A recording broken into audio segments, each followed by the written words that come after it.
Hey y'all, welcome back. Today I want to talk about why our kids drive us crazy.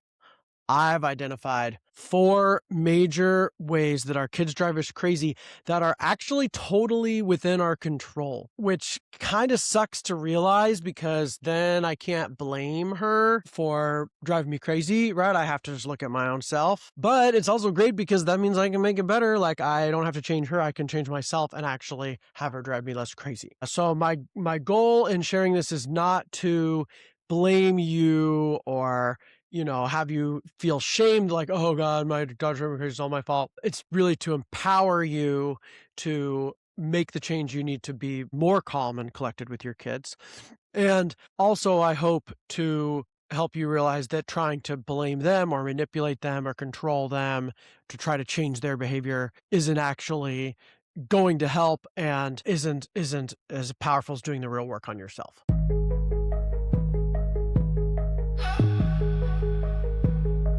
You are listening to Dedicated Joe, the new dad's guide on the upending and transformational experience of becoming a father.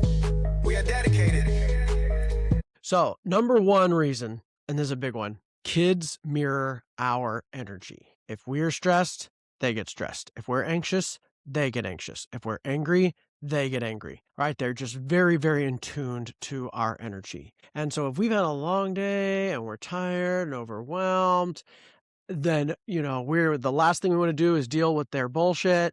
Guess what? They're even worse and will be stressed and tired and overwhelmed and full of bullshit. So it's tragic because when we're at our absolute lowest, they are also at their lowest and are going to try to pull or need even more from us. So there's no easy solution to this other than recognizing that, like, before I get really mad at my daughter for suddenly being obstinate or being super stressed out or suddenly really afraid of something she wasn't afraid before, instead of get mad at her for that, I can look and be like, wait a minute, how am I showing up here? Oh, I'm actually disproportionately stressed myself. Maybe even the behavior she's demonstrating wouldn't even bother me on a regular day. It's just because I'm low, but also my lowness is creating hers. Now, one thing we can't control, but we can recognize is that mom plays a big role in this also, right? Like mom's state and my daughter's state are highly intertwined. So I might be in the best state ever, but my wife's stressed out.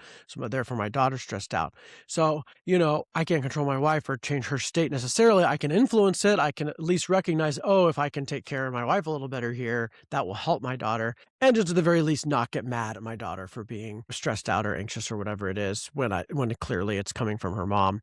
Don't want to get mad at her mom either, but that's just like, at least recognize it's not the kid. So number 2 is they're often reacting to circumstances that we as the parent created. Like for instance, after traveling all day, I'm a grumpy mess. Right? Like I need to rest and collapse and don't want to do anything hard. So you can bet that kids are going to be grumpy after a long day of traveling or a long day out of the house or whatever it is. If I eat a bunch of sugar, right? If I eat a lot of sugar and I'm sugar crashing, you can bet that I'm not very nice. Same thing with a kid. If they end up eating a lot of sugar or carbs without like balanced protein and fat, they're probably going to be more off the wall. They're probably going to be having crashes or tired. So, it just really drives me nuts when I see parents scolding their kids, essentially getting mad or angry at their kids when the kid is being really whiny or really crazy. And it's obvious to me that the parent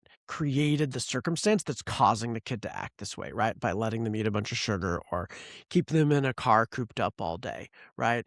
So this is not to say that we don't set boundaries and that we don't ask our kids to give us a break or to, not hit each other or whatever it is.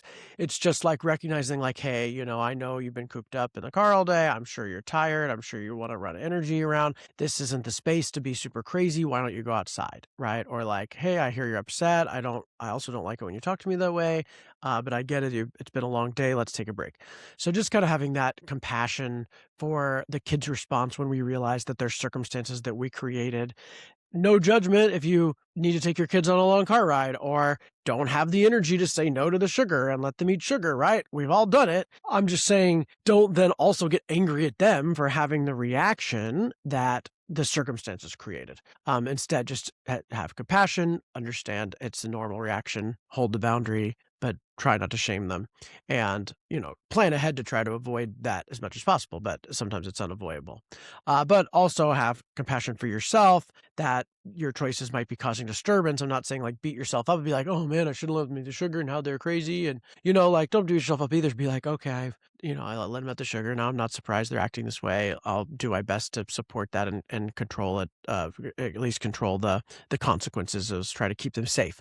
But like, you don't need to blame anybody. Number 3, they learn all of our buttons. They know us better than we know ourselves and know exactly what is going to trigger us. And they do it because they want our attention. They want a reaction out of us, right? That's just like, they're just wired to like find our buttons and push them.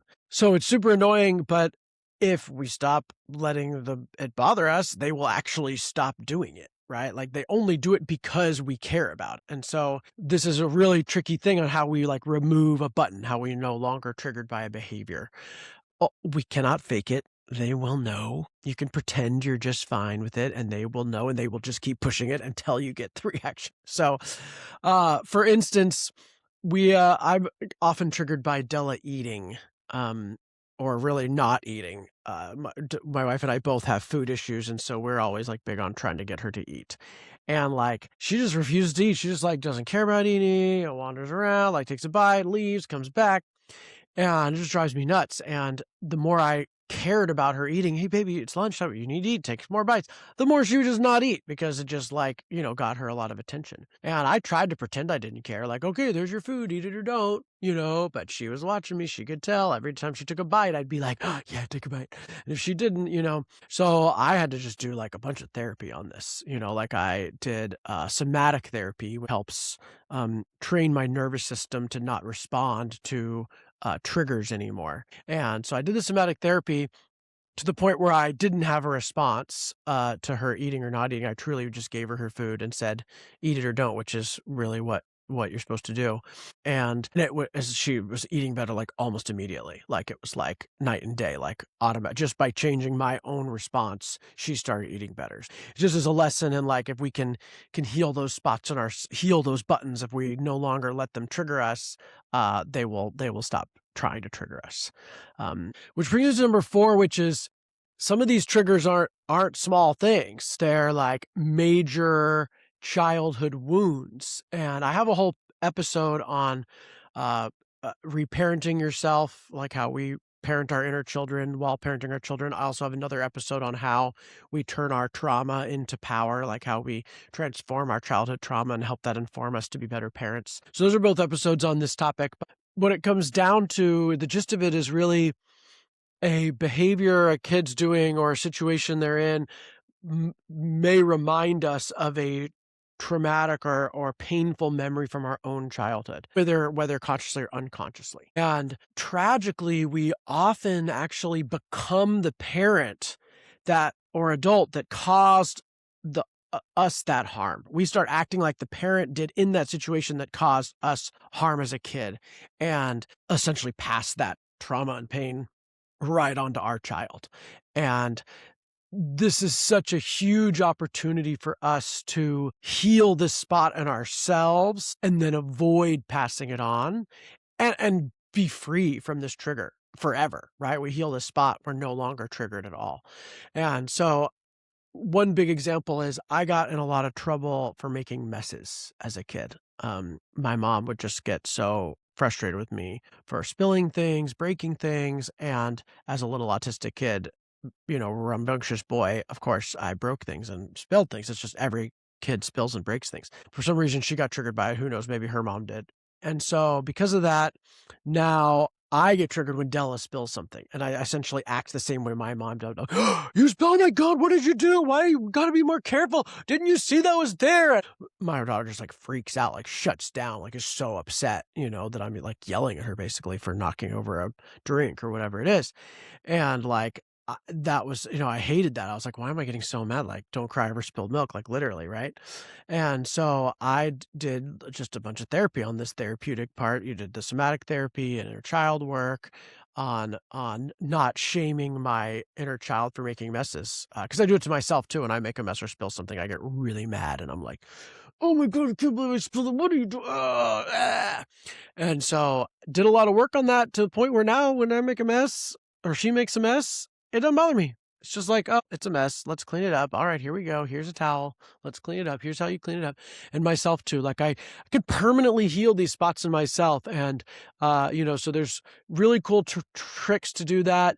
In the episode, I talk about different tools like EMDR, somatic therapy, psychedelic therapy, and the ACA 12-step program that really helps with these things.